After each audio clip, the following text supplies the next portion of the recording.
নির্বাচনকে কেন্দ্র করে সরগরম রাজ্য রাজনীতি। বিশেষ করে ডায়মন্ড হারবার কেন্দ্র এখন সকলের কেন্দ্রবিন্দু। আর সেই ডায়মন্ড হারবারে অভিনব প্রচার করলেন বাউল শিল্পী স্বপন দত্ত। এক হাতে একতারা, এক হাতে ঝোলা ব্যাগ নিয়ে তিনি পাহাড় থেকে সমুদ্র যাত্রা শুরু করেছেন প্রচারে। কিন্তু এটা কোনো রাজনৈতিক প্রচার নয়, তিনি প্রচার করছেন শান্তিপূর্ণ ভোটের বার্তা দিচ্ছেন সাধারণ মানুষকে, যাতে ভোট অবাধ ও শান্তিপূর্ণ হয়। এই ডায়মন্ড হারবারে তিনি বিভিন্ন জায়গায় তিনি প্রচার শুরু করেছেন এবং বাউলের গানের মাধ্যমে সাধারণ মানুষের সঙ্গে তিনি মিশে যাচ্ছেন, পাচ্ছেন মানুষের ভালোবাসাও। অনেক মানুষই তাকে ডেকে ছবি তুলছেন, কেউ বা খাওয়াচ্ছেন।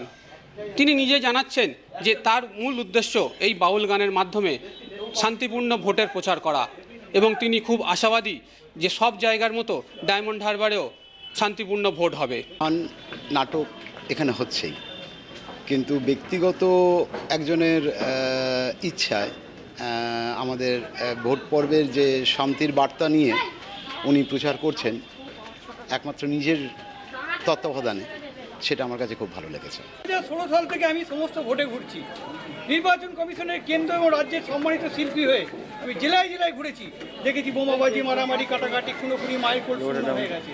খবরেও দেখেছি ব্যালট বাক্স জলে ফেলে দেওয়া হয়েছে, ছাপ্পা ভোট মারা হয়েছে।